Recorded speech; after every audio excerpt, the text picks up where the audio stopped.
Je disais du coup on va reprendre. Je vais montrer comment mettre en place du coup le serveur SUS serveur pour les updates, gestionnaire des updates et le serveur d'impression. Et après je vous laisserai faire un essai, on fera un petit point dessus demain.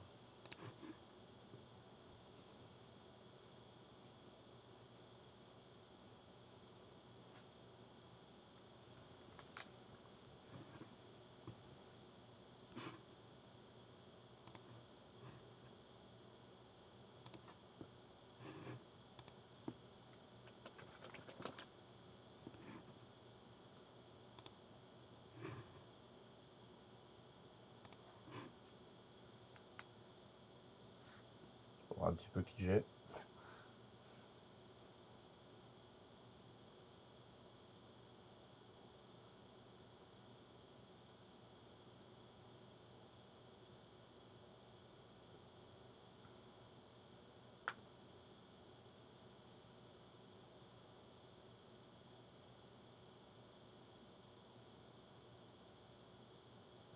Bon, j'en ai la moitié, enfin la moitié de ceux qui sont là.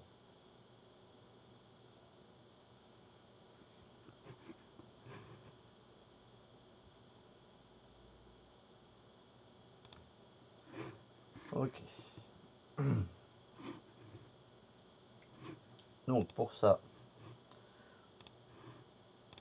on retourne on prend un Windows Server pour commencer, classique.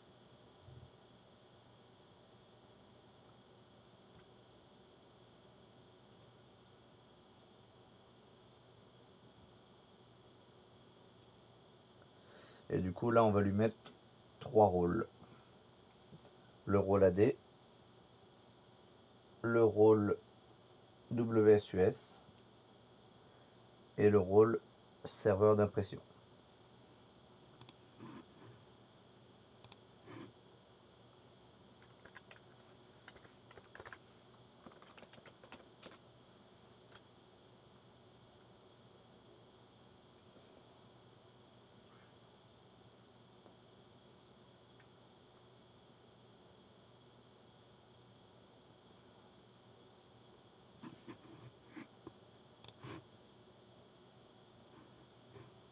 Donc j'ai déjà commencé à le mettre avec une adresse IP et un vrai nom.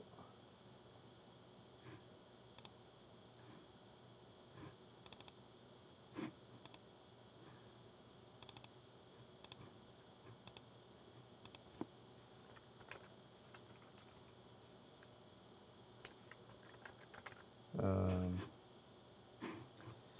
J'ai quel réseau là?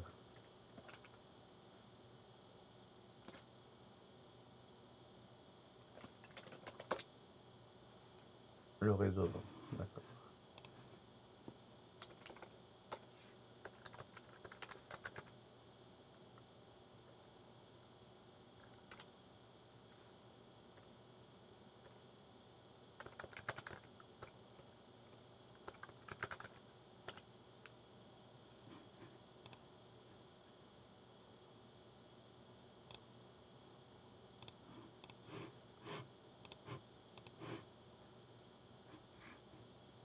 Bon, non, je vais éviter un. Voilà, si je vais mettre un nom. De toute façon, je vais l'arrêter pour pouvoir remettre un disque.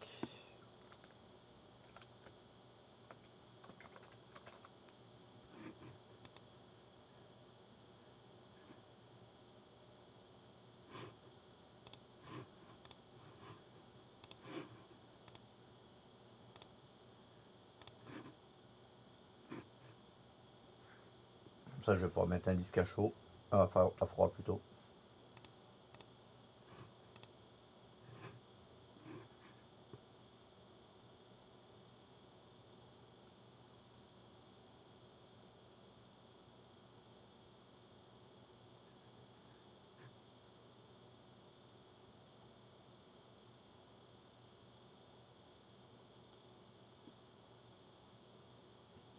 Et je crois que je vais mettre un petit peu de processeur parce qu'il rame un peu, j'ai l'impression.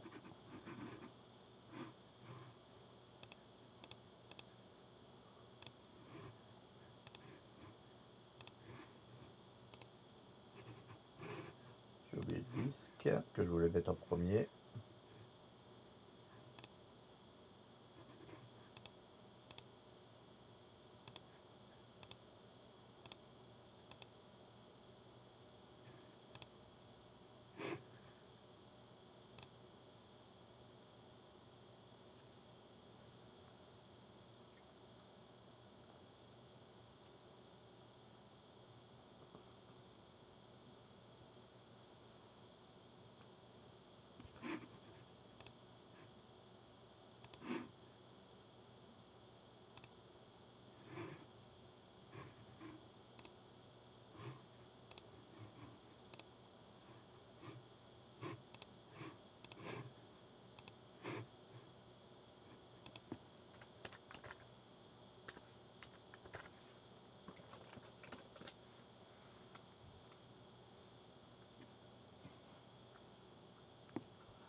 Donc là, on fait ajouter rôle fonctionnalité.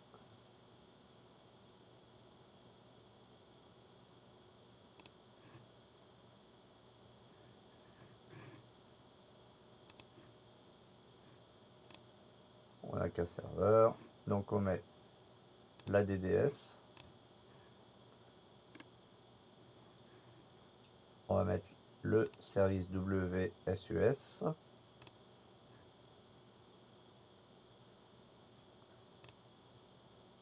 Et le service d'impression et de numérisation.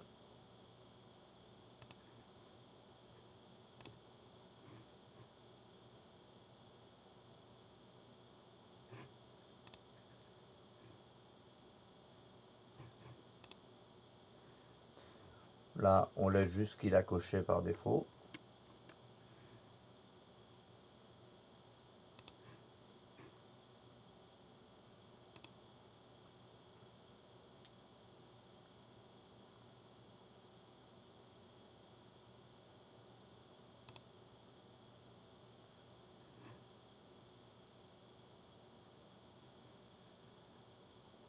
Là, ici, on va pas s'occuper de base de données. Mais s'il y avait une base de données qui recensait toutes les mises à jour et tout, qui étaient déjà présentes, on pourrait le connecter dessus. Mais là, on va rester simple. Ici, du coup, on dit à quel endroit on veut stocker les mises à jour. Donc là, c'est là que j'active mon deuxième disque.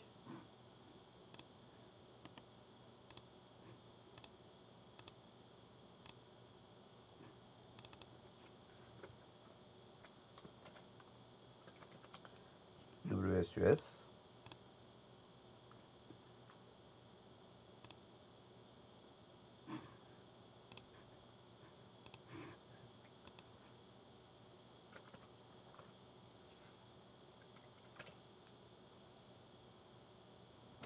Normalement, il crée automatiquement le répertoire que j'ai mis.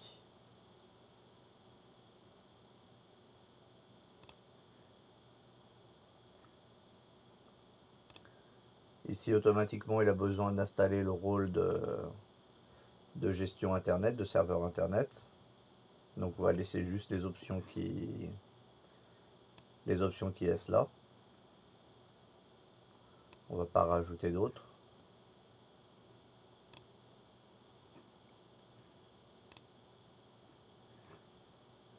Ici, serveur d'impression. Si on ne gère que des imprimantes pour Windows, on laisse cocher juste celui-là. Si on veut que les impressions se fassent via un site internet et d'autres éléments à distance, on peut activer ça pour activer le protocole IPP. Et le LPD, c'est pour Line Printer Daemon. Et c'est pour si on a des ordinateurs qui utilisent l'imprimante et qui sont sous Linux.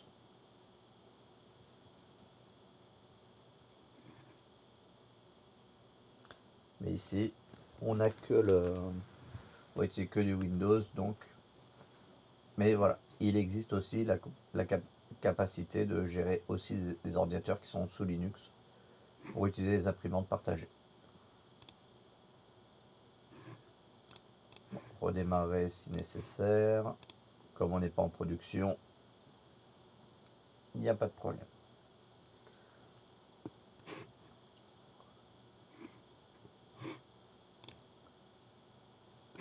Donc, je vais vérifier qu'il m'ait bien créé mon répertoire. Pas encore. Je le ferai peut-être après.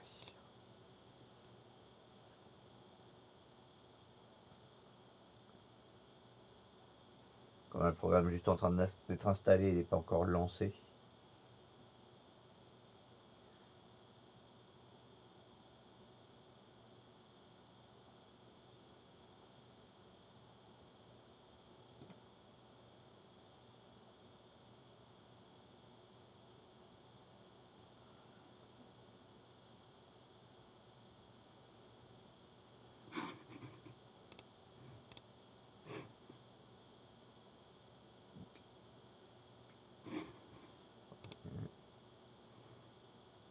Je pourrais arrêter.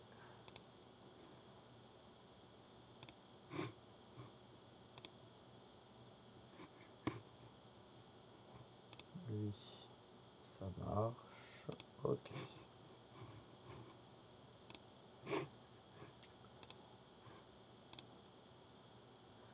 Je vais démarrer le deuxième en attendant parce qu'il faut que j'ai je mets le deuxième parce qu'il faut avoir une deuxième machine à ajouter dans la D après.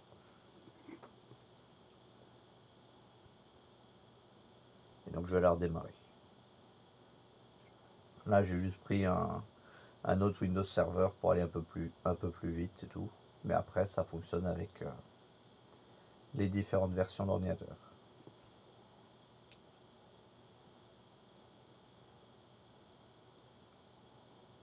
Du moins les ordinateurs sous Windows pour le service WSUS.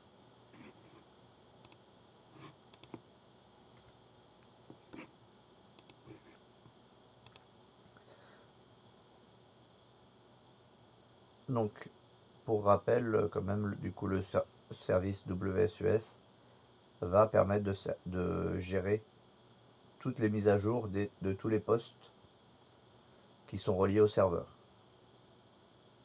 C'est-à-dire que du coup, si on active le WSUS, c'est lui qui, c'est pas le Windows de chaque poste qui va récupérer les mises à jour, c'est directement le WSUS qui va les récupérer. Et après, c'est du coup le service informatique qui va décider les mises à jour à envoyer et envoyer à quel moment et à quel poste. Parce que si vous avez 1200 postes, bah vous n'allez pas envoyer les mises à jour simultanément sur les 1200 postes. Ça prendrait trop de bandes passantes et le serveur il serait bien surchargé à ce moment-là. Donc du coup le WSUS va permettre d'étaler ça et d'empêcher aussi que les mises à jour soient téléchargées 1200 fois via internet. Ce qui est le cas si on n'applique pas ce genre de serveur.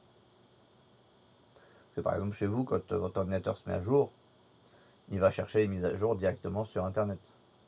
Les postes d'entreprise par défaut, c'est pareil. Ils vont chercher de base les mises à jour sur internet.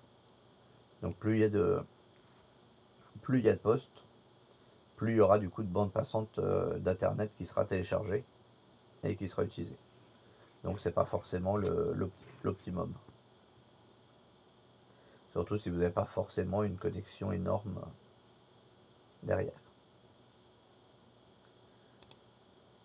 Donc voilà. Là, il est installé. On va commencer par passer le serveur en contrôleur de domaine.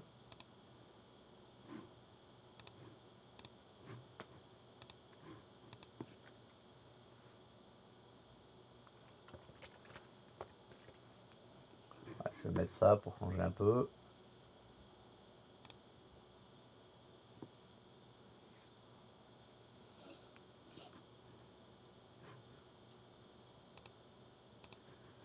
Ici, je touche pas.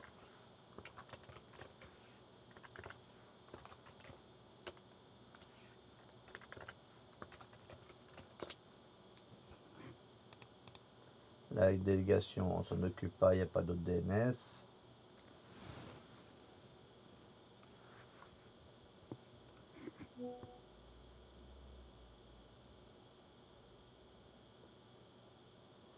Non, j'ai pas reparlé de l'entête.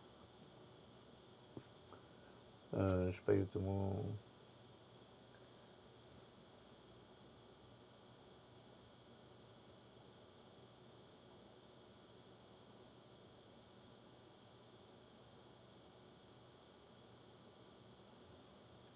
Bon, le NetBIOS, on n'y touche pas.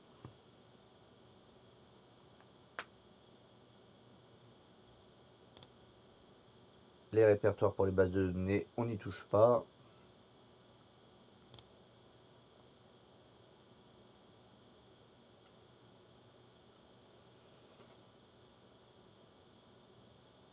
Et là, du coup,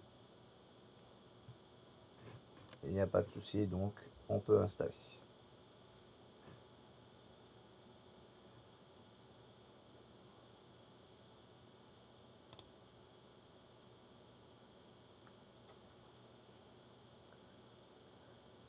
J'attends juste qu'ils mettent le message de déconnexion.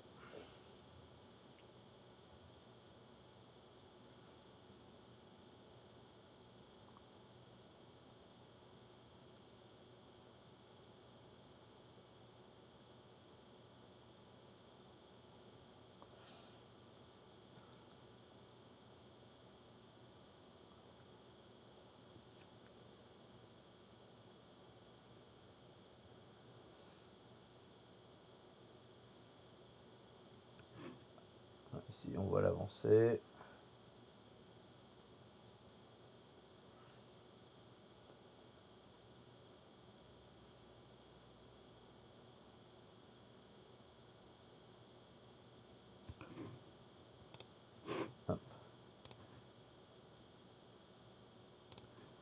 Pendant ce temps-là, sur l'autre,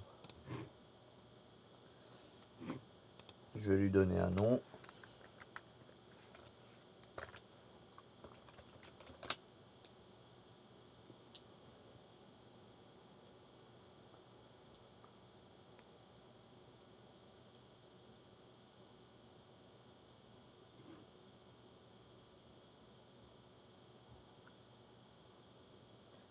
Et je vais lui créer un autre utilisateur aussi.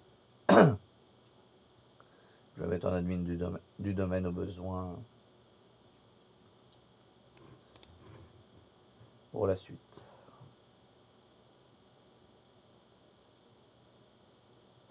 Mais bon, là, là je le fais parce que j'en fais un deuxième parce que pour éviter d'un conflit avec les deux noms qui seront administrateurs, avec où il y a un risque potentiel de conflit. Donc c'est pour ça que là je décide d'en créer un deuxième utilisateur.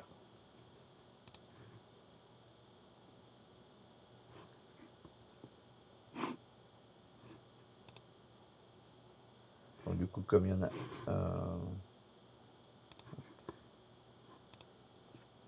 du coup je vais le faire en CMD.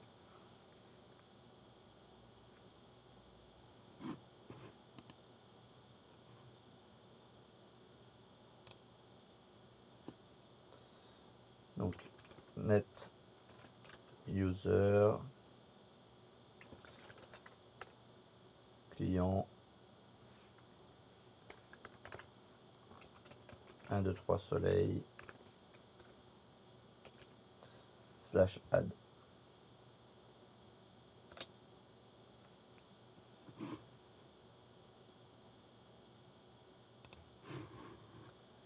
Et dans la gestion de l'ordinateur, Donc je pourrais plus le faire en ligne de commande aussi, c'est pas grave. Gestion de l'ordinateur, et je vais le retrouver dans les utilisateurs locaux.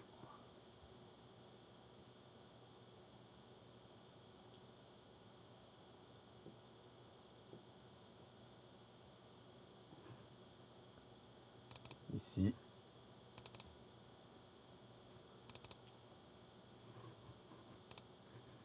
Et je vais l'ajouter à l'administrateur.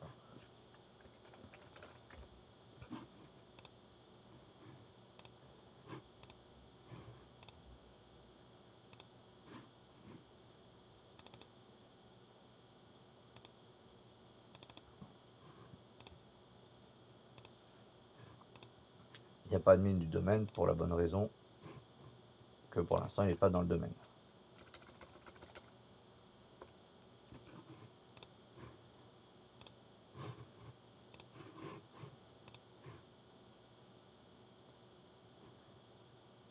Et là je vais le renommer aussi.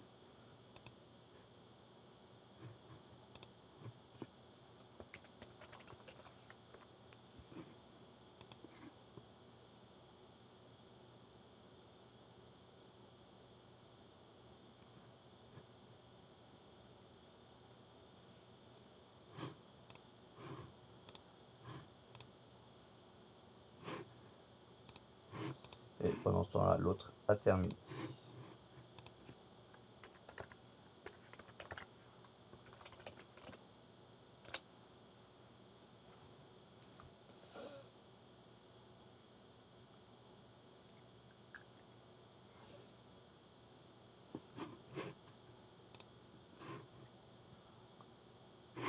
Donc là, comme on voit que j'ai pas internet, je vérifie que je l'ai vraiment pas.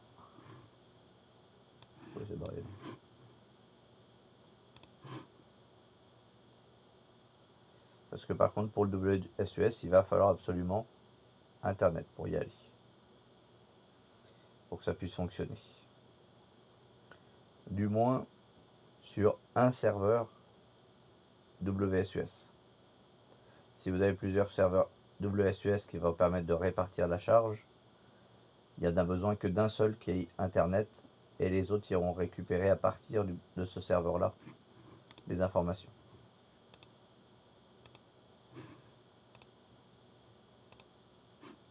Bon bah là, a priori,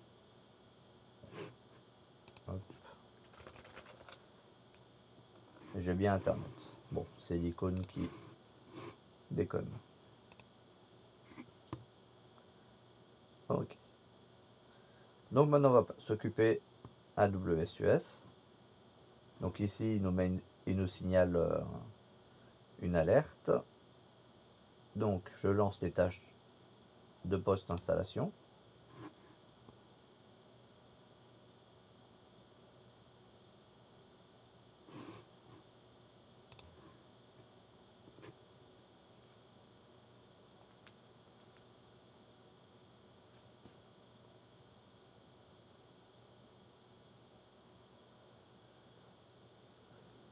Donc ici, vous voyez la description, ce que ça veut dire exactement WSUS, parce qu'effectivement, je ne l'avais pas dit.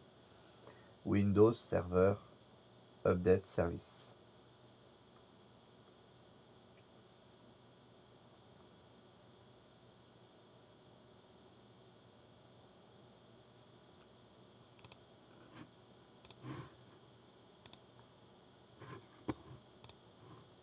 Donc là, il m'a bien créé mon répertoire que j'ai fait tout à l'heure. Donc il s'est déjà préparé ses répertoires. Mais pour l'instant, il n'y a rien dedans.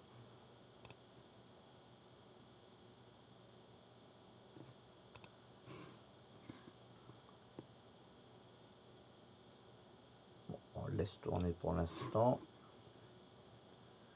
Et ici, vous voyez qu'on a l'autre service qu'on a installé, le service d'impression.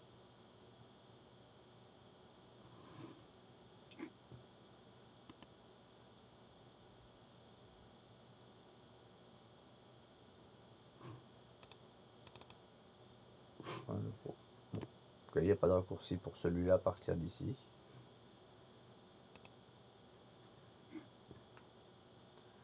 Mais par contre, on le retrouve ici dans gestion de l'impression.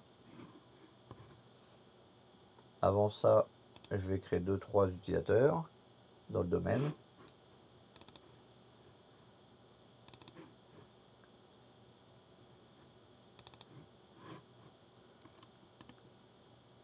Comme ça, j'aurai des utilisateurs à qui attribuer des droits.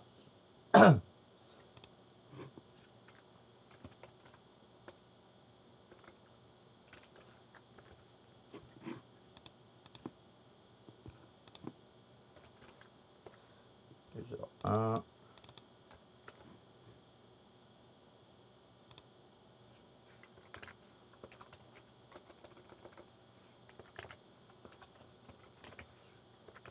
Le classique.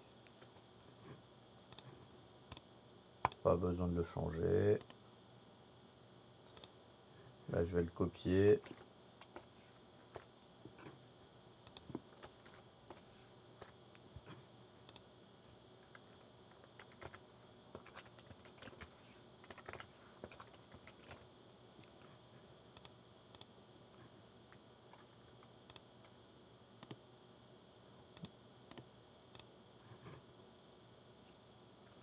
On va faire un troisième.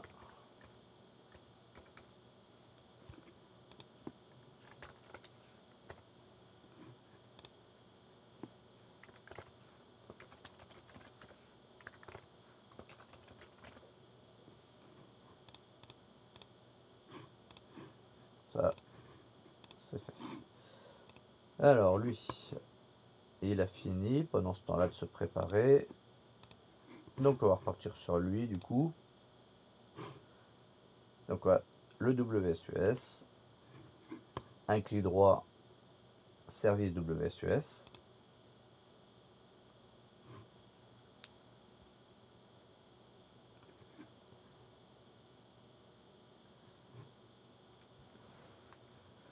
Donc là, avant, il demande si le pare-feu donne bien l'autorisation d'accéder à ce serveur au besoin pour aller récupérer les informations. Est-ce que l'ordinateur arrive à se connecter au serveur upstream, c'est-à-dire au serveur à l'extérieur, c'est-à-dire celui de Microsoft Update, ou un autre serveur de WSUS qu'on pourrait avoir qui est exposé à l'extérieur, si on a plusieurs sites par exemple. On pourrait très bien voir ça, si vous avez trois bâtiments ou trois endroits, bah vous pourriez avoir un serveur maître WSUS sur un site, et les deux autres sites, eux, se connectent à distance sur le serveur maître pour récupérer les mises à jour. Et est-ce que j'ai les authentifications pour le proxy si besoin, mais ici c'est pas le cas, on n'a pas de problème de proxy. Non, j'ai pas envie de rejoindre le programme d'update. Donc là ici, celui-là il va se synchroniser sur Microsoft Update, mais les autres, on fera peut-être un essai demain du coup, se connecteront sur un autre serveur.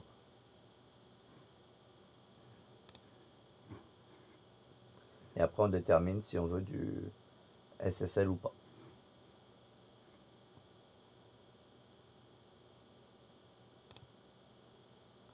Donc est-ce qu'on utilise un proxy? Non.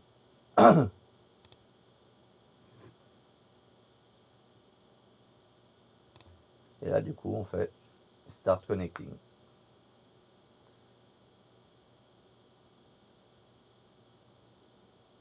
Donc là il vérifie si ça passe bien.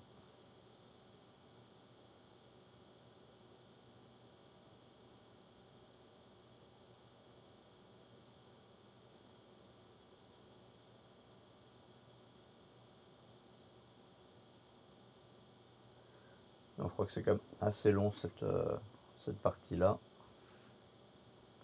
Parce qu'il faut le temps qu'il récupère toutes les différentes informations. Là on peut voir s'il y a du chargement. On va dans le gestionnaire de tâches.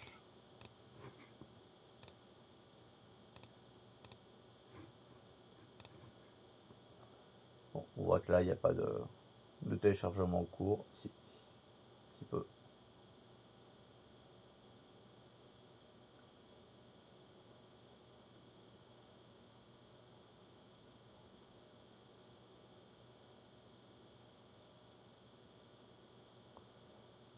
Donc bon, là, on va le laisser. On va le laisser là. On va garder un œil dessus.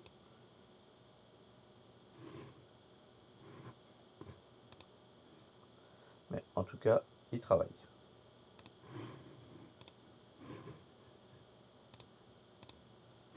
Donc pendant ce temps-là, puisqu'en informatique, il faut prendre l'habitude d'être multitâche, on va s'occuper de notre serveur d'impression.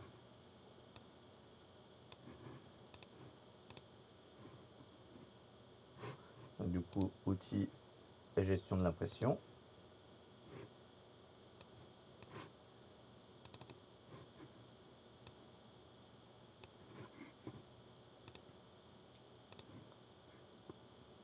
Donc là, le serveur d'impression, c'est celui qui est ici. Mais si le serveur d'impression était sur un autre serveur, on pourrait l'ajouter pour le gérer à partir d'un seul endroit. Plutôt que de se connecter indépendamment sur chaque serveur. Sur chaque serveur. Donc ici, on voit les imprimantes. Si on fait un clic droit, on peut ajouter une imprimante, donc qui est connectée sur le réseau ou via Internet. Donc là, le problème, j'en ai pas, mais je vais essayer d'en installer une qui n'existe pas, mais je vais essayer quand même.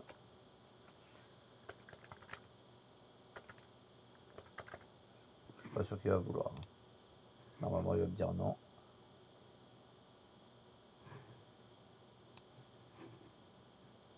Parce que là, j'ai pas d'imprimante de connecter.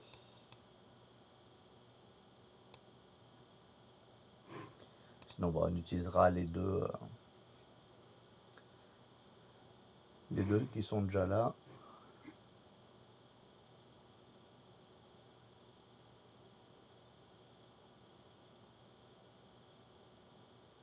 Pour l'essai.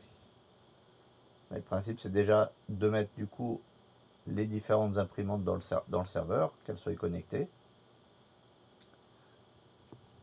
afin d'après pouvoir les dupliquer pour faire des attributions en fonction de qui a droit de faire quoi.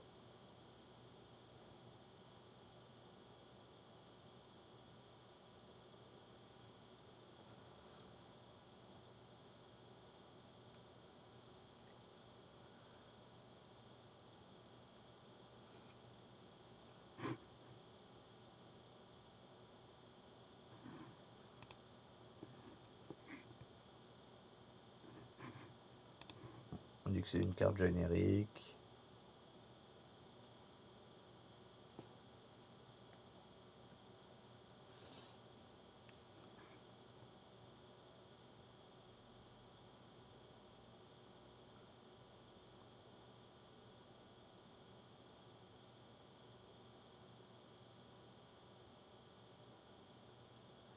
Bien sûr, c'est plus simple si on a vraiment une imprimante qui est branchée sur le réseau.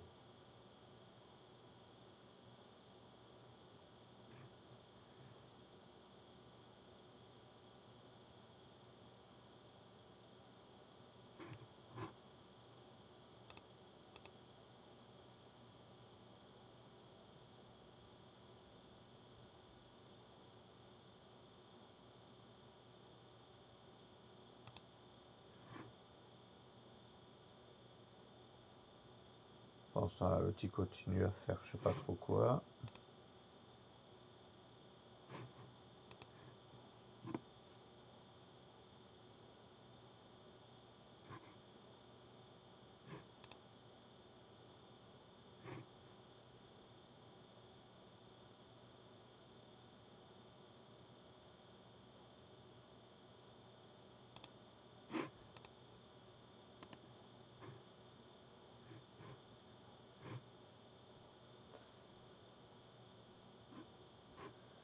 Je vais annuler l'ajout de l'imprimante, ça les ramener à rien.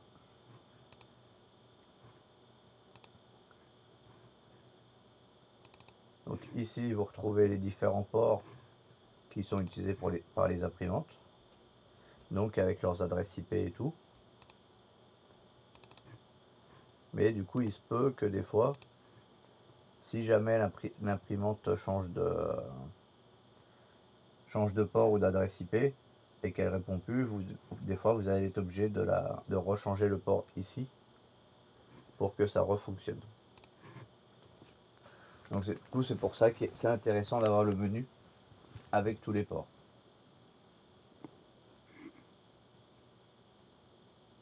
Sachant que ici c'est des locales et des locaux, et après toutes les autres imprimantes qui sont par le réseau seront marquées en port TCP/IP.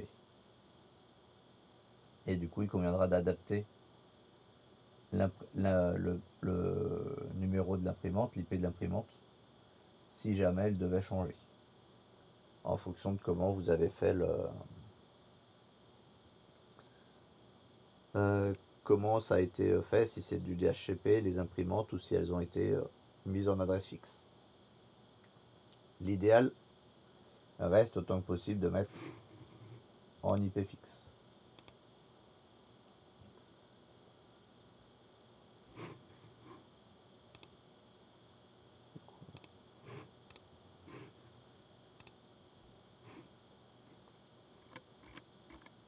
Ça, du coup, c'est les formats potentiels qu'on peut laisser autoriser à l'imprimante, qui sont donc ils vont être gérés par le serveur d'impression, mais aussi par le pilote d'imprimante.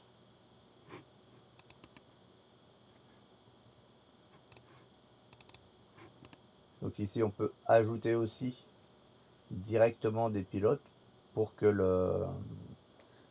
la machine sur laquelle on partage l'imprimante aille récupérer les bons pilotes.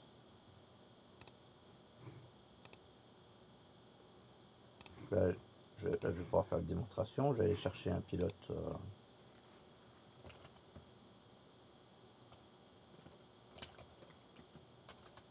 Pilote imprimante HP. Ça par exemple.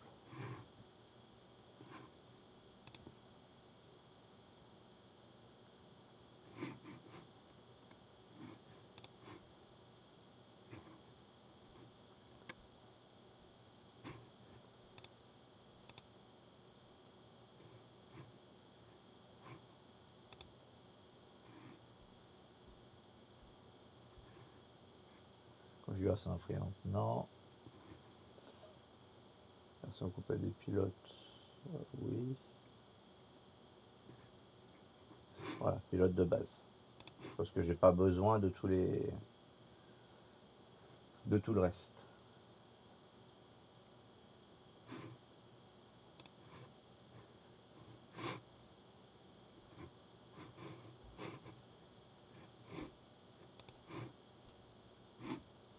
Allô?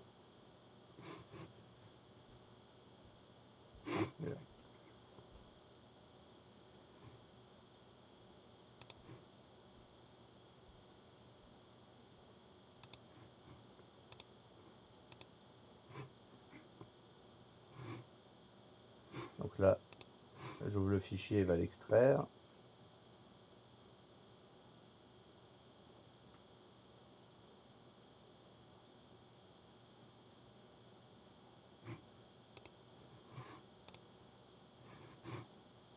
Parce que moi, c'est pas le programme d'installation que je veux.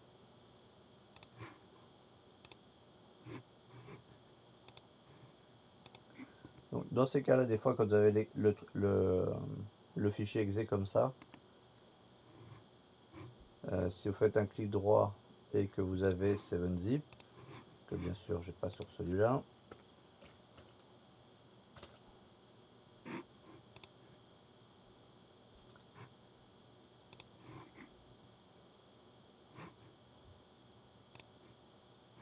vous allez pouvoir arriver des fois à extraire le contenu du fichier exe. C'est ça qui m'intéresse.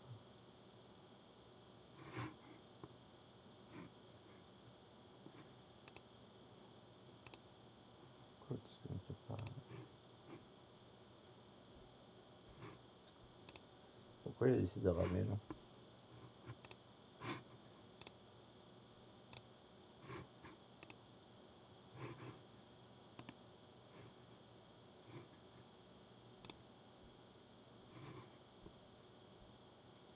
Et du coup, comme ça, vous pouvez récupérer directement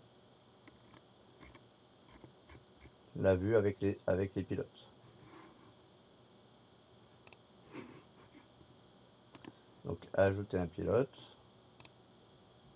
Je dis que c'est un X64 pour version 64 bits. Disque fourni. Je vais du coup aller chercher mon répertoire.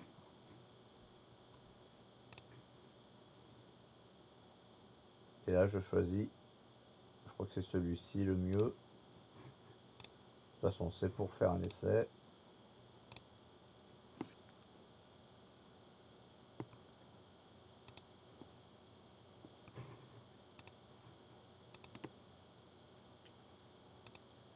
Je sais pas si je peux le... Non, il va pas vouloir. Ah, de toute façon, je sais que j'ai pas, donc... Sinon, c'est qu'il y a un problème s'il m'en trouve une. Mais bon. Donc voilà, les pilotes, ça permet que si on installe une imprimante sur le poste de quelqu'un, l'imprimante partagée, ça va récupérer automatiquement les bons pilotes.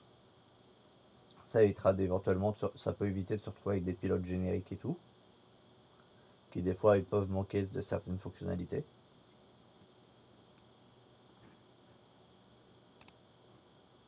Imprimante déployée, c'est toutes les imprimantes qui ont été installées sur des postes.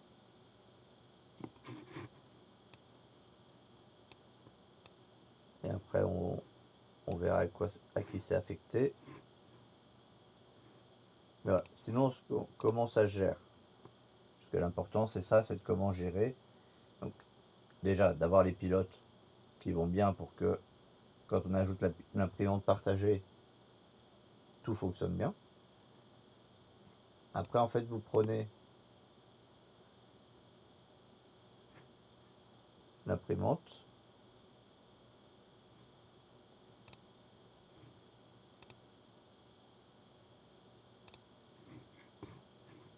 donc là vous choisissez le pilote si nécessaire, s'il y en a plusieurs.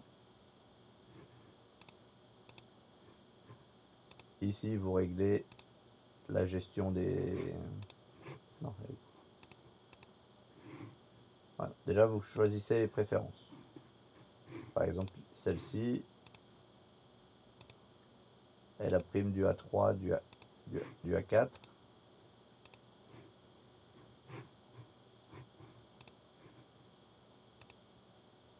Et ici dans la sécurité, là on voit que tout le monde peut imprimer. Donc si justement on veut pas que tout le monde imprime, on le retire. Donc là du coup, pour l'instant il n'y aurait que l'administrateur qui pourrait utiliser cette imprimante. Donc là si je fais ajouter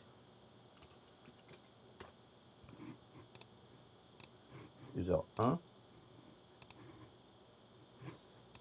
il n'y a que lui qui pourra utiliser l'imprimante que j'ai déclarée.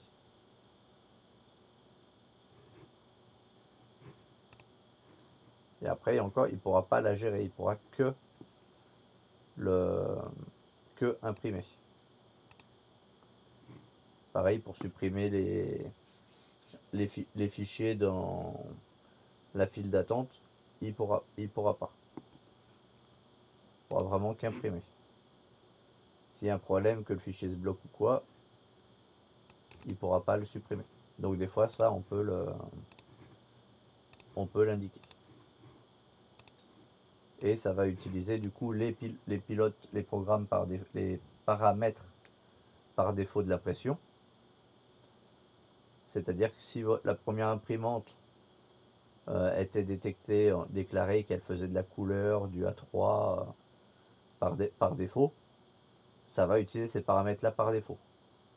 Et comme il ne peut pas gérer l'imprimante, il ne pourra pas modifier les paramètres. Donc ce qui permet d'éviter par exemple que tout le monde, par défaut, imprime en couleur. Parce que l'imprimante, la couleur sur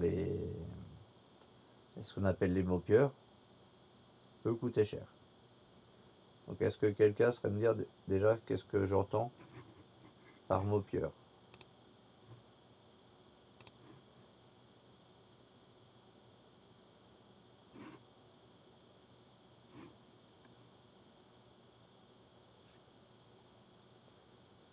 Est-ce que quelqu'un aurait déjà entendu ça comme nom?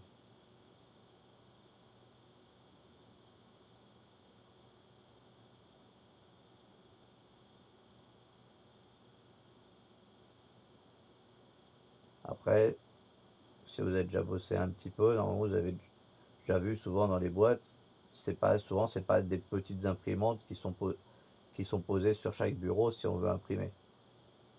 Souvent on a un gros truc qui est dans un coin de l'entreprise et tous les documents sortent dessus. Comme ce qui est dans le couloir du centre.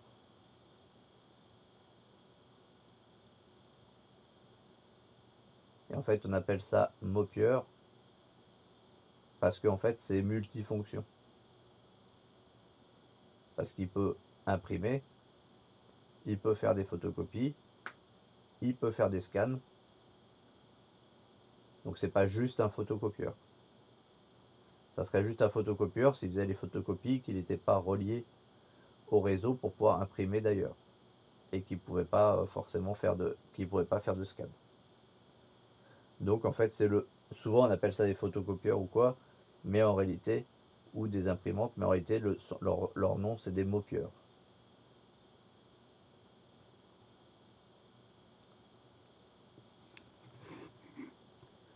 Et donc du coup, souvent dans les entreprises, il y a un mopieur pour on va dire une vingtaine ou plus de personnes.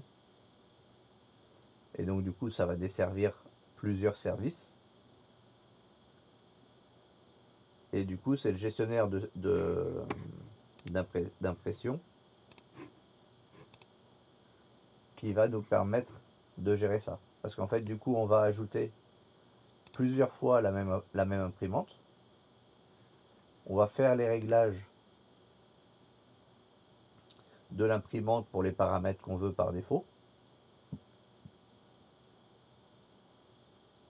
Donc il y en a une qu'on va imprimer HP 4260 noir et blanc, une 4260 couleur, une 4260 à 3 noir et blanc, et ainsi de suite.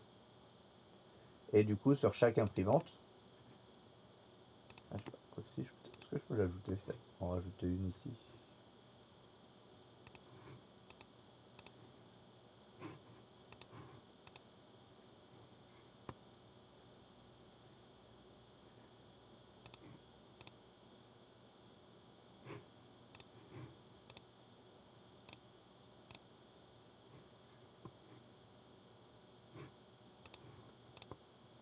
J'ai rajouté une autre impression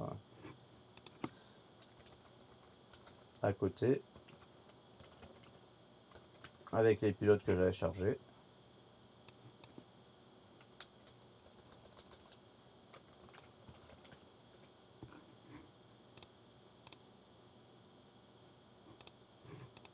Donc là j'ai bien mes deux imprimantes.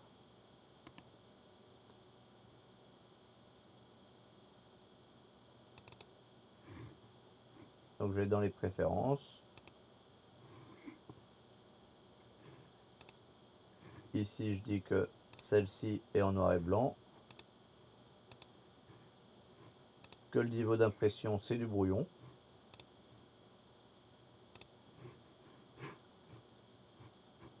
Et au niveau de la sécurité,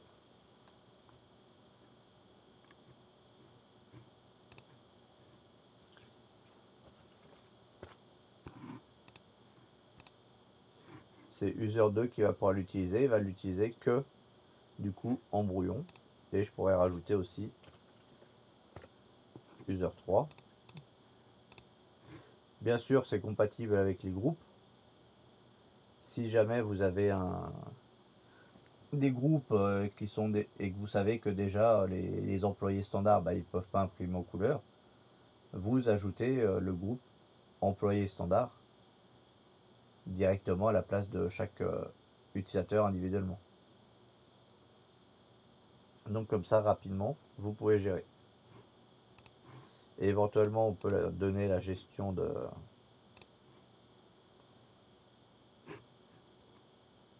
documents pour l'un.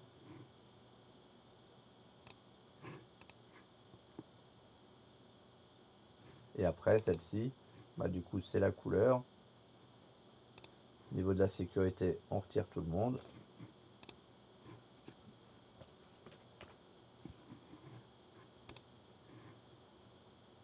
On ajoute user 1 qui va pouvoir l'utiliser. Et lui, par contre, cette imprimante-là, elle va droit de la couleur et à la qualité maximum. Et après, bon, on règle d'autres paramètres si nécessaire.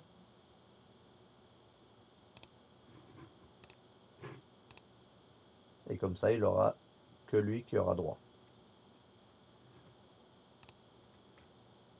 Après, il reste une dernière étape. La répertorier dans l'annuaire. Comme ça, dans l'AD, elle est bien enregistrée. Et on pourra la voir à partir d'un autre poste.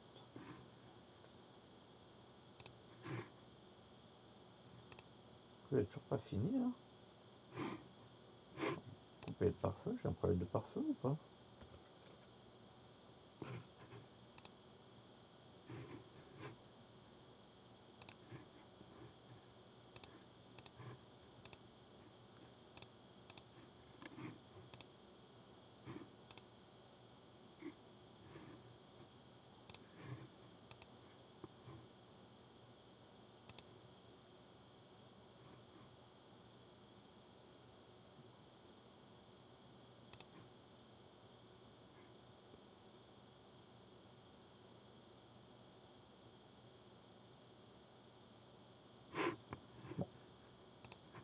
Pendant ce temps-là, je vais enregistrer mon poste dans le domaine.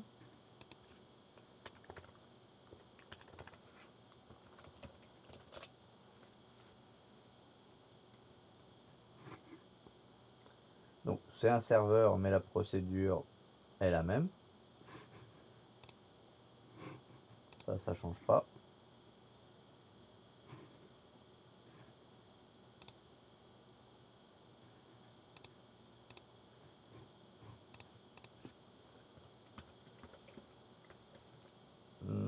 Par contre,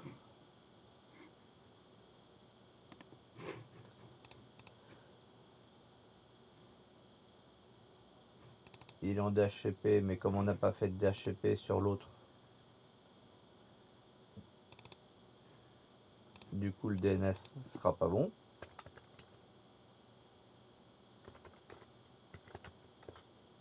Donc je le force.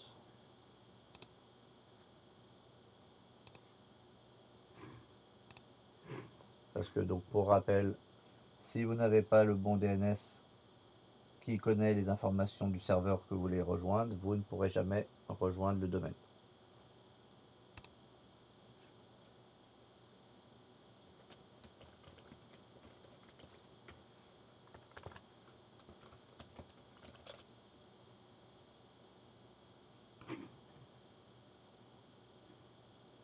Ah merde. J'avais oublié ce détail là. Donc voilà déjà les fois les limites qu'il peut y avoir à cloner des machines. Et là il avait fait une vérification de sécurité plus avancée. Parce que les autres fois avec les Windows 10 ça passe. Mais là comme c'est un serveur il avait fait une vérification plus avancée. Et donc du coup il m'a dit que c'était le même nom. Il avait le même numéro de sécurité ID. Donc du coup il n'a pas pu l'installer.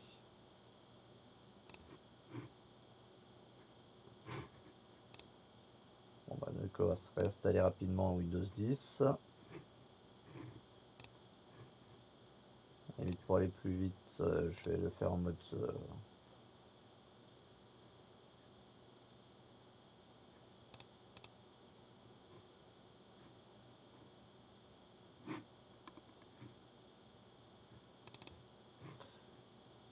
en mode easy pour aller plus vite ce coup-là.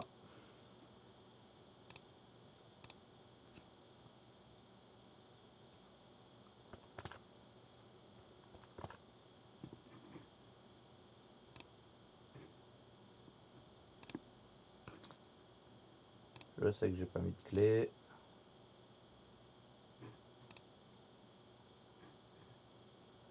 On va mettre un petit peu plus de puissance.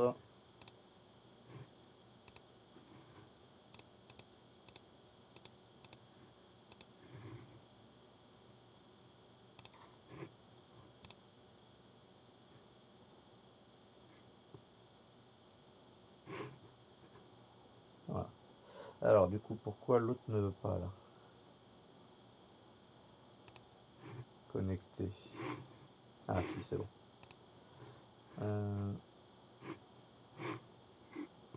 Donc a priori, je pense que j'avais pas ouvert le bon port, donc il n'avait pas voulu. Le pare-feu était trop restreint, donc ça l'a bloqué.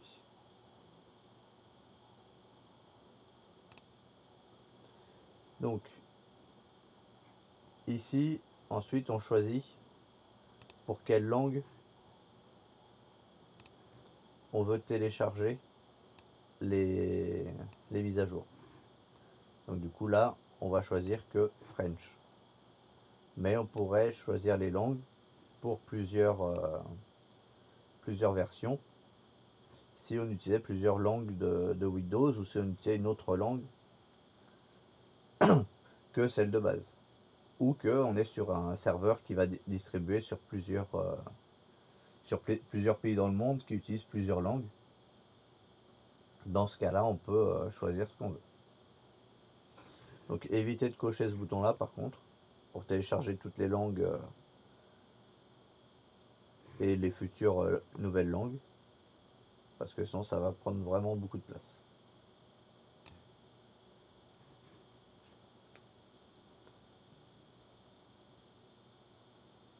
Ici, il va nous montrer tous les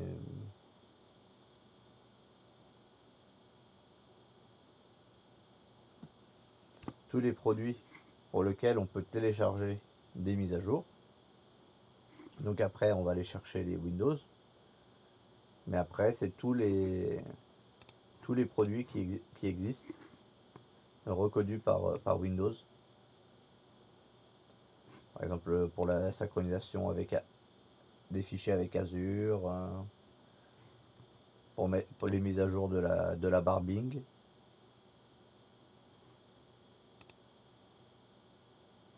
Et d'autres outils de live, BizTalk, les différents outils, les mises à jour pour le pour le Visual Studio, pardon. Et ici, c'est là qu'on va trouver comment ça est intéressant. Donc, par exemple, pour Windows Server, enfin Windows 10, version 19.03 et plus. On peut mettre pour les Windows Server 2019.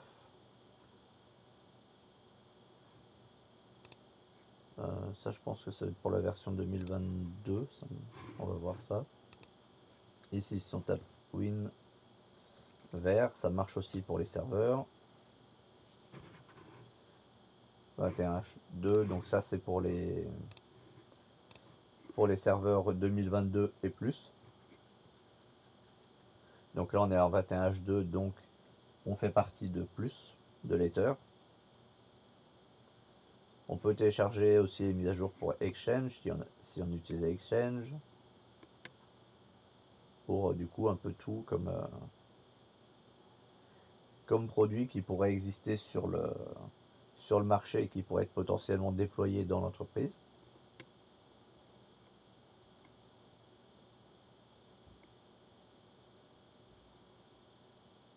Des outil de monitoring pour Office aussi.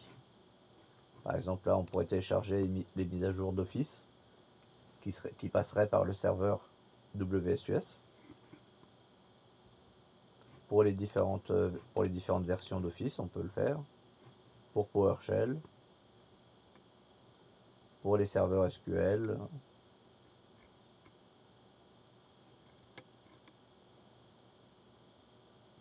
pour les virtual serveurs si on s'en servait, pour le Windows Admin Center que je vous avais montré. Si pour les mises à jour ça passerait par là.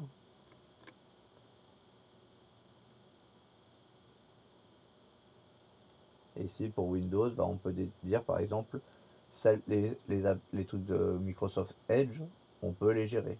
Ou si on les décoche, et du coup elles ne seront pas gérées par, par le WSUS. Donc par exemple Azure Stack, là on va pas s'en servir. Gestion de serveur, le Defender on peut le garder. Ça on peut le garder aussi.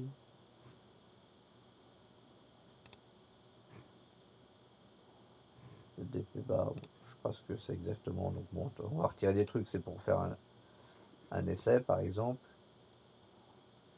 Windows Server 2022. Le programme d'installation d'Explorer 7 et 8, je vois pas pourquoi c'est coché. Serveur 2008 non plus.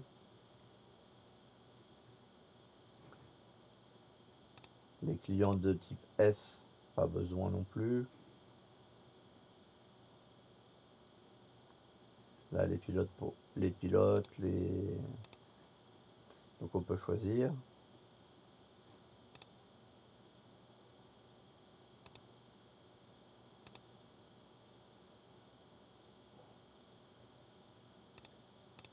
Donc là, on va dire juste celle-ci parce que ça ajoute d'autres choses, je sais pas exactement quoi.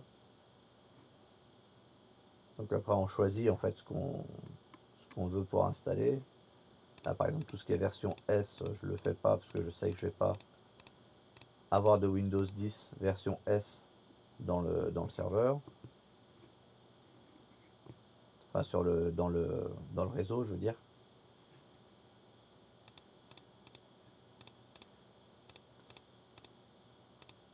On va dire qu'il n'y a pas non plus de Windows 11, donc on retire.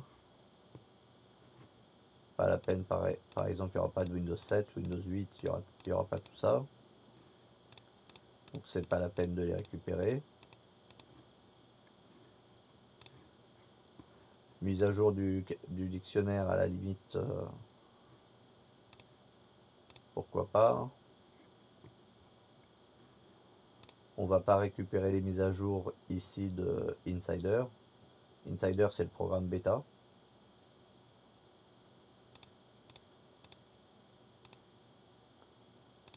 Là, les différents Windows Server, on va pas s'en occuper non plus. Mais après, c'est adapté en fonction de ce qu'il y a dans l'environnement.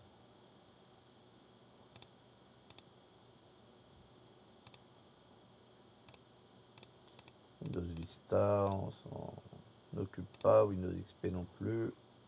Voilà, donc là on a réduit un peu ce qui nous avait choisi par défaut pour limiter aussi la taille.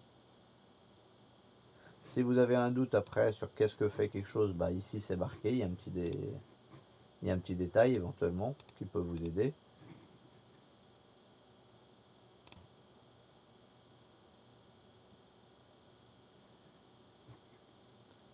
Donc synchroniser les outils, les services packs.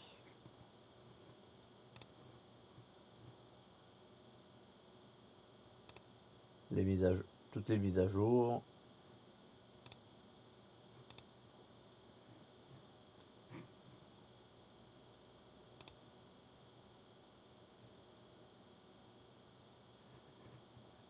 Donc là on dit si on veut synchroniser automatiquement ou pas. Bon là je vais le faire en manuel. Mais dans la réalité, on planifie une synchronisation. On peut préciser l'heure. On peut même demander toutes les combien de temps il va vérifier les mises à jour. enfin combien de fois par jour.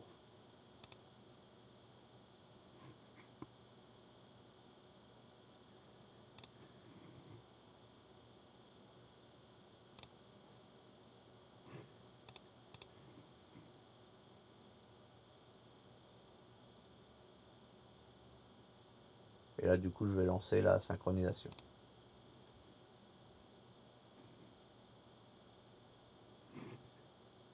Et après, du coup, ça, c'est ce qu'on peut faire comme tâche.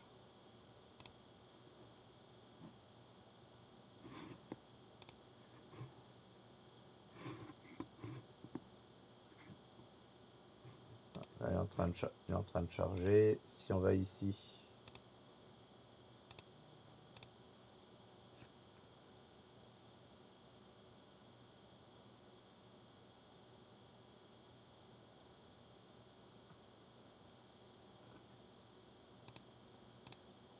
là pour l'instant, il n'y a rien, il n'y a rien encore.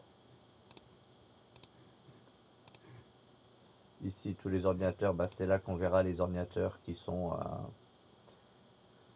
dans le serveur. Mais pour l'instant, il n'y a pas, donc il en est où lui? Il est en train de s'installer.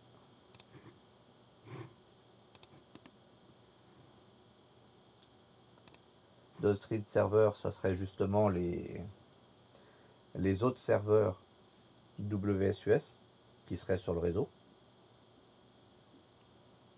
Donc lui, on dirait que c'est le maître, et les autres viennent rechercher les informations directement sur lui pour éviter de retélécharger à nouveau les mises à jour.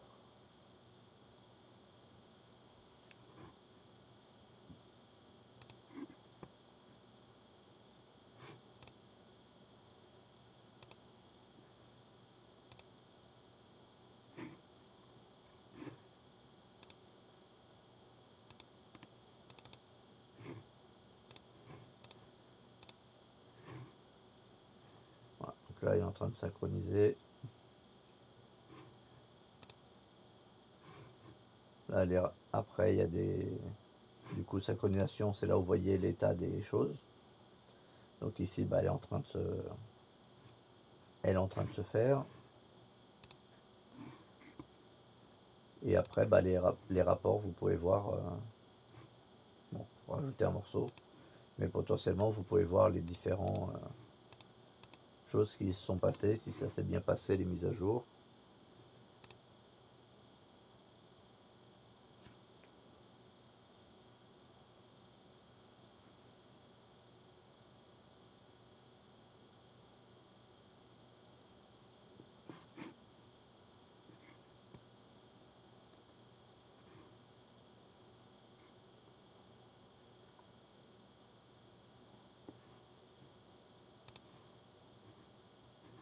Ici, si on veut voir les informations aussi des autres serveurs. Si on veut recevoir des notifications par mail, des éléments quand c'est fini de synchroniser et tout. Comme ça, on sait que la synchronisation est faite. On peut aller voir du coup le nombre de nouvelles mises à jour, s'il y a des mises à jour qui sont importantes ou pas.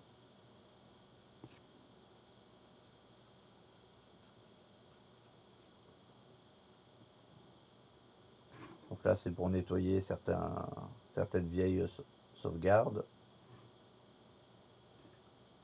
Ici, on peut remodifier le paramètre de synchronisation.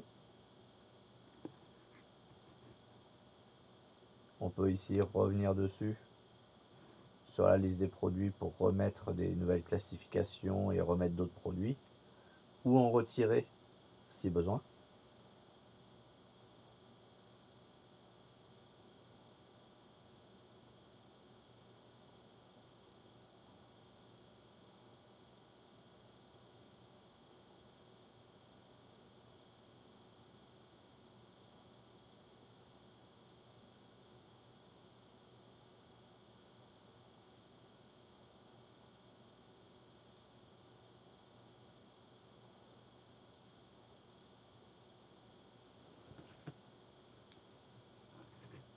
donc ici, bon, bah, comme là il est en train de synchroniser, on peut pas le remodifier.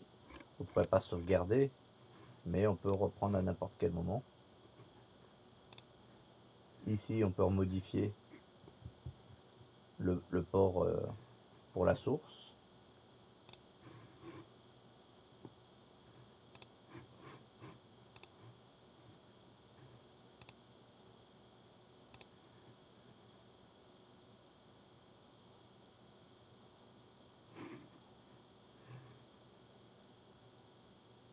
Ici, on peut voir du coup sur le tableau si lesquelles mises à jour ont été faites, quel ordinateur a besoin de mise à jour, si les mises à jour sont bien activées, et ainsi de suite. On voit rapidement les informations. Mais pour ça, pour bien faire, il nous faudrait un autre PC.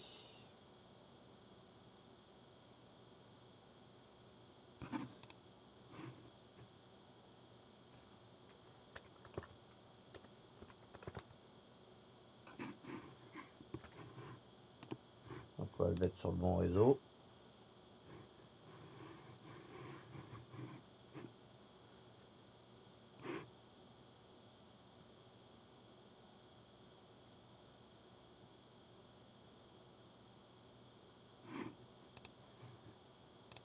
Ça facilitera les choses.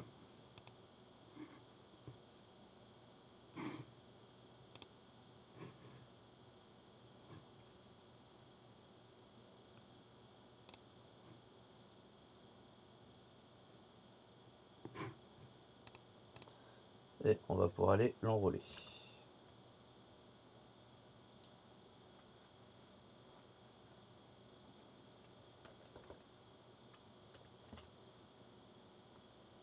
C'est bien faire la bonne recherche.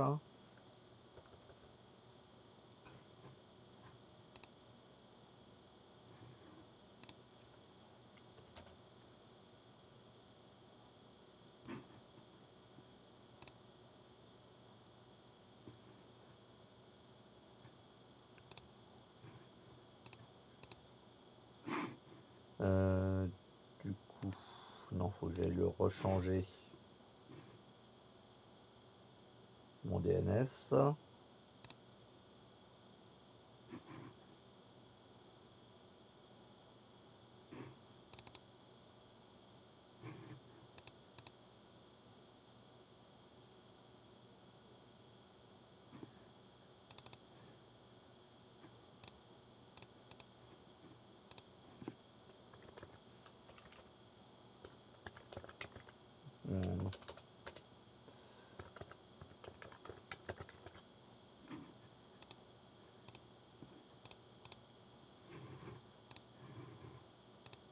Là.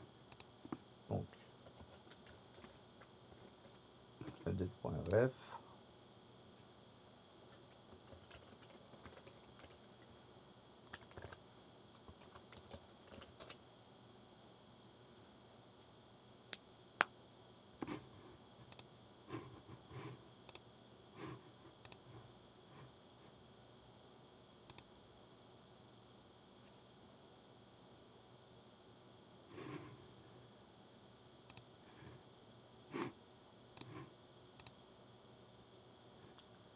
Lui.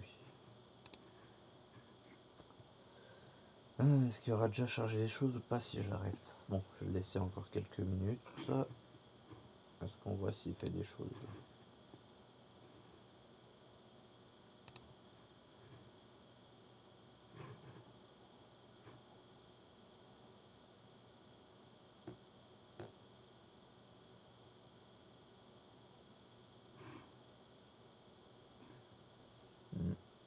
Pas faire grand chose quand même, hein,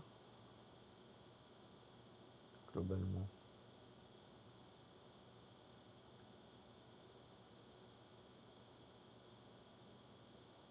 Ouais, il fait des petites.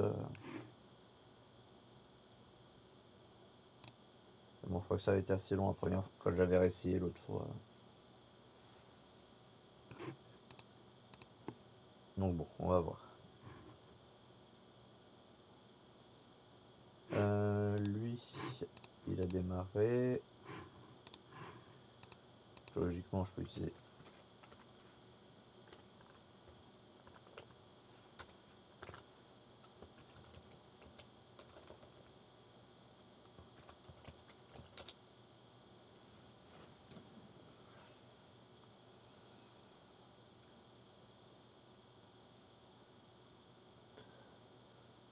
On va utiliser celui-là, par exemple.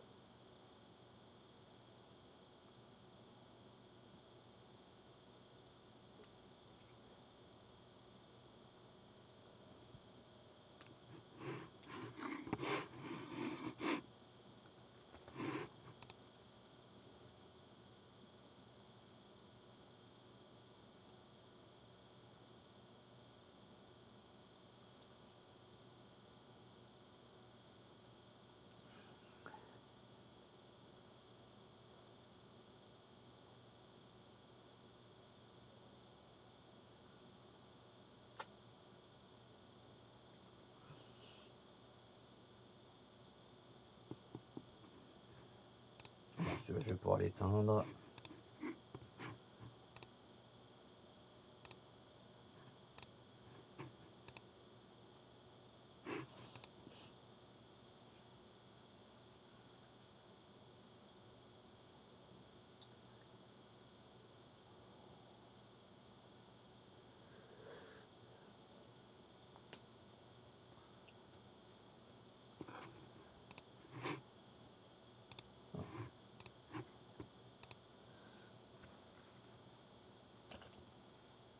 Donc maintenant, je vais aller dans les imprimantes.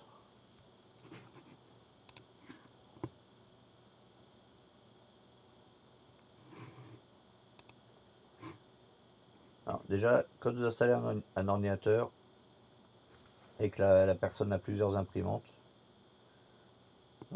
ou même si elle n'en a pas plusieurs, je vous conseille de toujours décocher cette case-là. Laissez Windows gérer mon imprimante par défaut. Il suffit que la personne ait fait une erreur, elle a pris une autre imprimante et tout, après par défaut, c'est l'autre imprimante qui va prendre par défaut.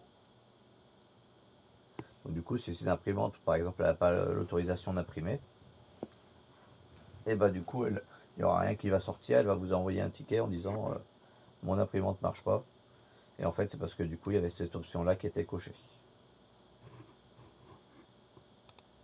qui a posé des problèmes. Donc là, après, je fais ajouter une imprimante ou scanner.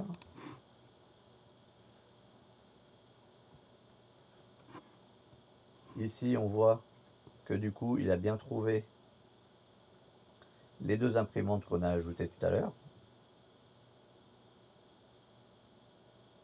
Et là, par exemple, si je vais pouvoir mettre celle-ci, mais celle-ci, si vous vous souvenez bien, on n'a pas mis user 1 dedans.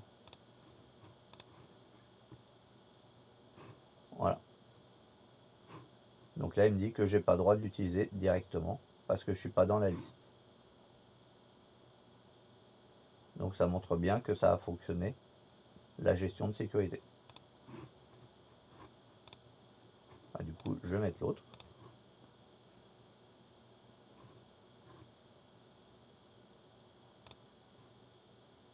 Donc là-bas, il faut quand même l'administrateur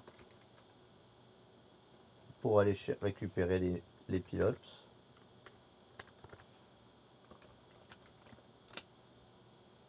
Mais normalement, il devrait les récupérer.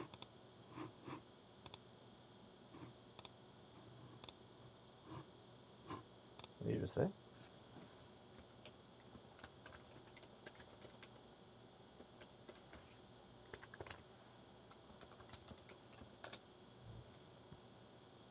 Ah, pourquoi il va pas les chercher directement?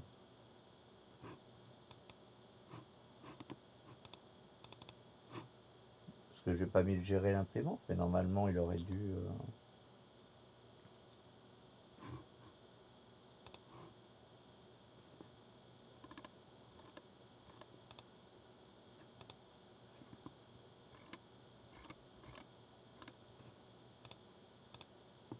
pilote.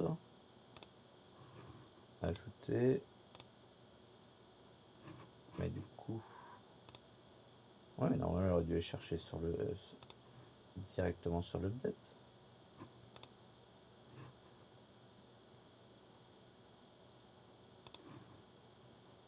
Après, bon, c'est peut-être parce que l'imprimante n'est pas réellement branchée aussi.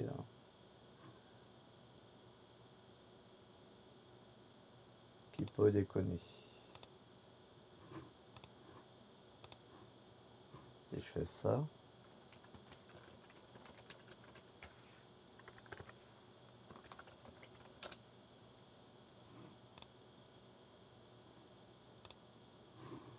Ah, mais je reviens même.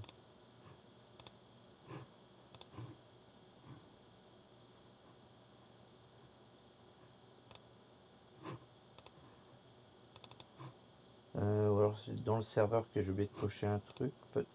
C'est possible.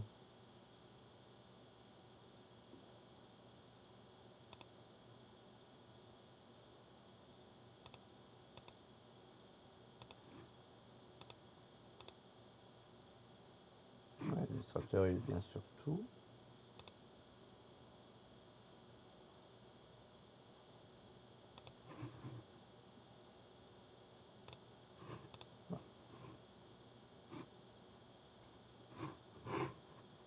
C'est côté serveur, j'ai oublié un truc.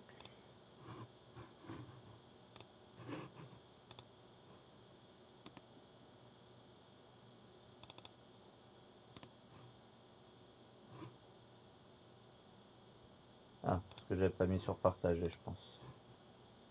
Voilà. Là, du coup, j'ai définir l'isolement. Le pilote est partagé. Par défaut, il n'était pas partagé. Et ici, je vais vérifier quand même.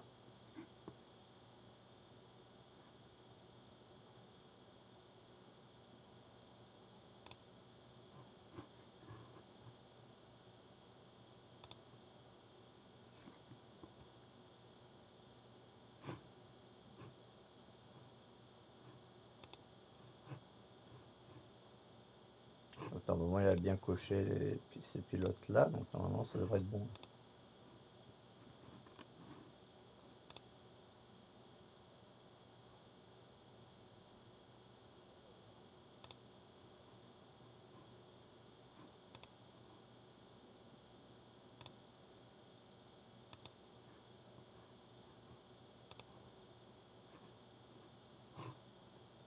Ça, je reste sérieux, ok.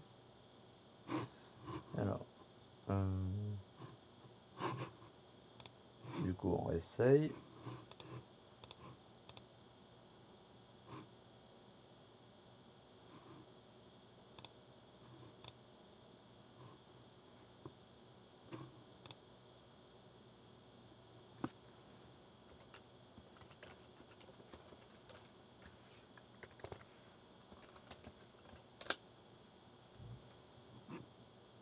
Non. Bon, le principe normalement c'est que c'est censé charger le pilote. Bon après c'est peut-être parce que j'ai pas une vraie imprimante aussi derrière le serveur et tout et qu'il n'arrive pas forcément bien à repérer le truc. Mais normalement ça aurait dû télécharger le pilote.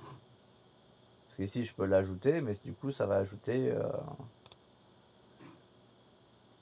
directement, il faut le...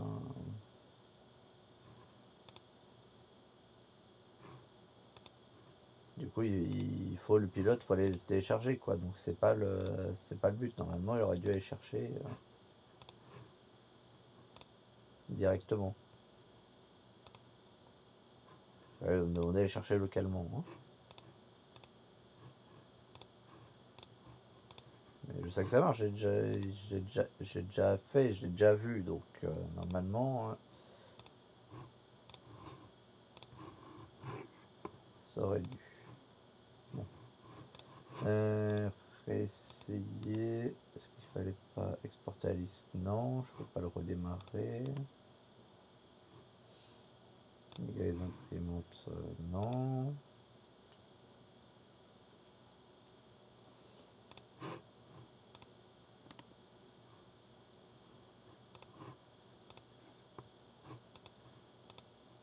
Elle est bien dans l'annuaire, puisqu'on le voit.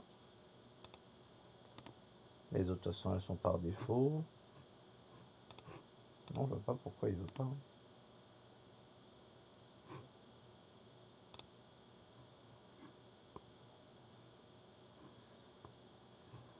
Donc ça c'est pour modifier des choses, être notifié.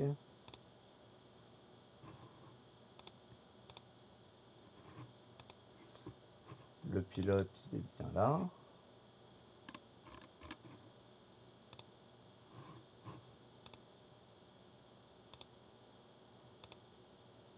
Tout le monde y a accès. En lecture au moins.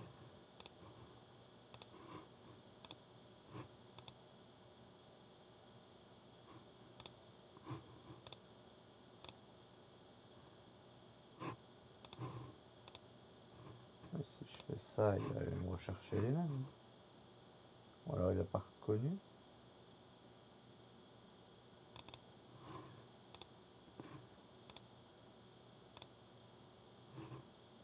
Non, c'est le même.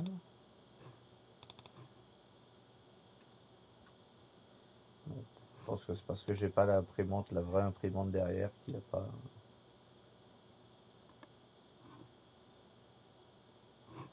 pas voulu. Petite question comme ça, du coup, est-ce que tu vas pas chercher le pilote sur l'imprimante? Bah, justement, normalement, il irait chercher, devrait aller détecter l'imprimante et aller chercher le pilote. Mais comme du coup, il n'y a pas la vraie imprimante qui répond, si ça se trouve, il fait pas la liaison, hein.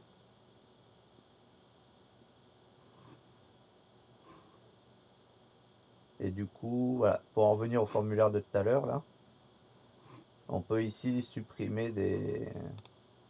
On fait ici, au niveau de l'imprimante elle-même, par exemple celle-là.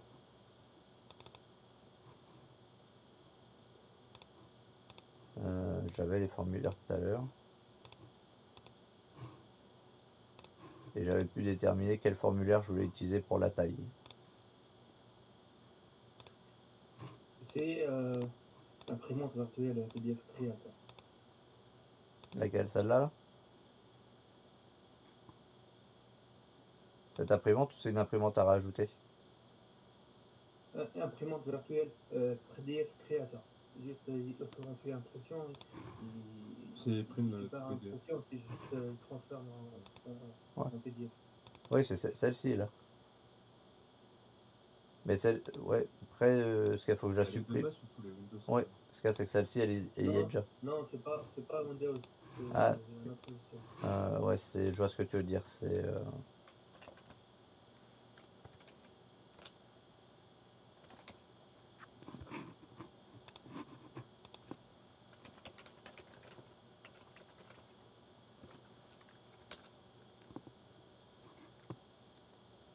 Celle de PDF Creator aussi. PDF Creator, voilà. Oui, on peut effectivement tester comme ça, mais après, il faut voir les réglages qu'ils nous proposent. Mais oui, pour simuler. Non, je veux pas Opera.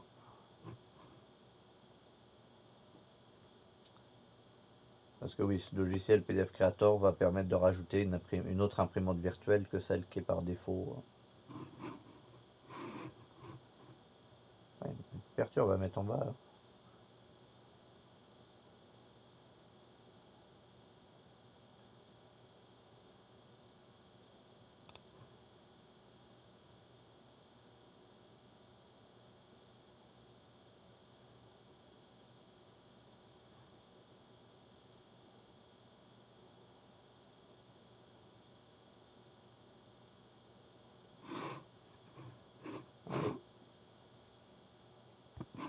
Bon, lui, pendant ce temps-là, il me fait quoi?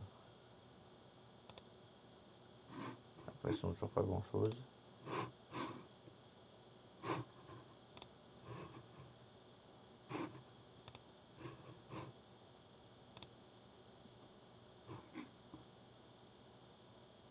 Mais bon, voilà, le principe c'est ça, c'est on installe plusieurs imprimantes qu'on paramètre comme on le souhaite. Et ensuite on dit qui a droit d'accéder ou pas à cette imprimante. Et s'ils vont avoir le droit de gérer les paramètres eux-mêmes ou si les paramètres seront bloqués.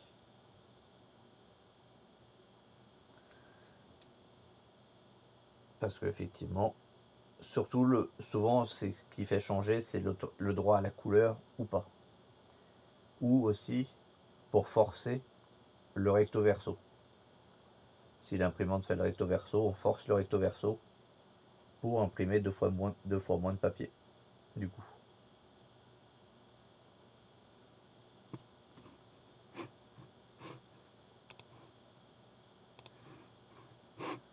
Voilà, donc logiquement, il a installé une autre imprimante. Voilà, PDF Creator.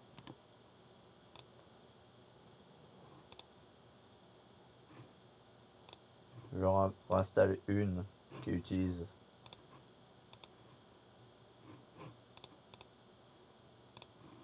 le PDF Creator.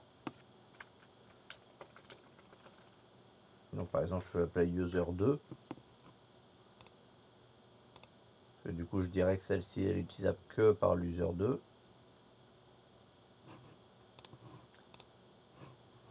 Et on peut faire la même chose. Donc je remets une autre qui utilise toujours celle-ci. Le pilote, toujours celle-ci. Et ça, c'est user 1.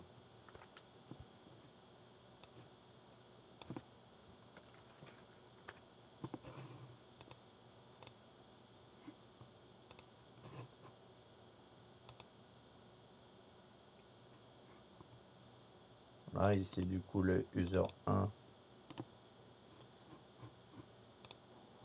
Je vais dans les propriétés, je règle les préférences. Donc, par exemple, la qualité, lui, on va lui mettre 4000 dpi.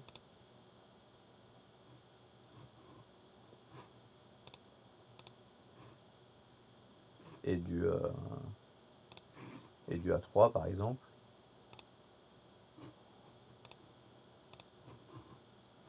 Et au niveau du coup de la sécurité, on enlève tout le monde, on ajoute user 1,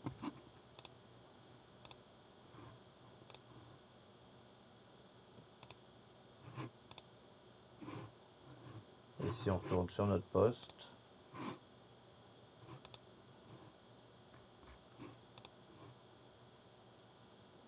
ah mais je ne l'ai pas listé dans l'annuaire.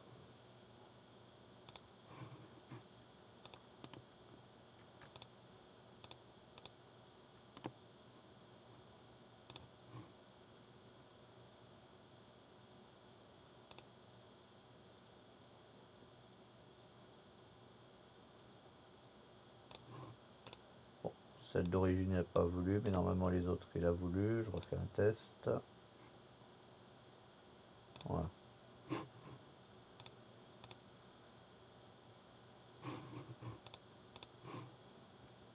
J'actualise et donc là on voit bien.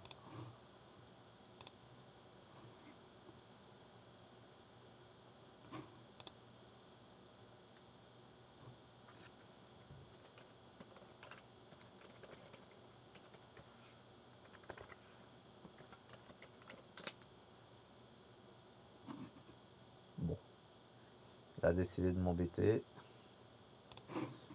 Ou alors c'est lui. Bon, dernier essai. Non. Si je tape dernier essai, ça va pas marcher. On va essayer de voir si c'est pas le pare-feu des fois.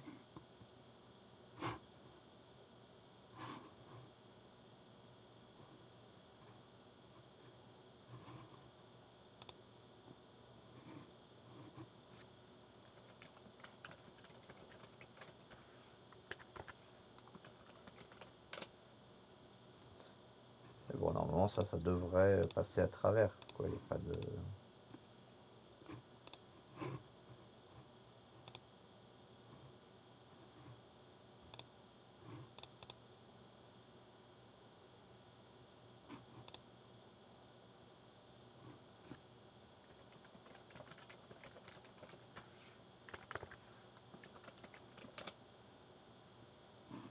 Non, bon.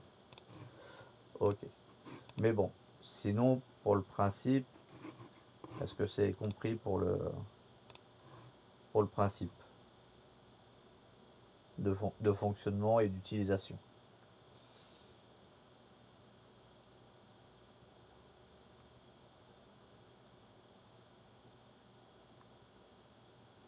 Pour tout le monde.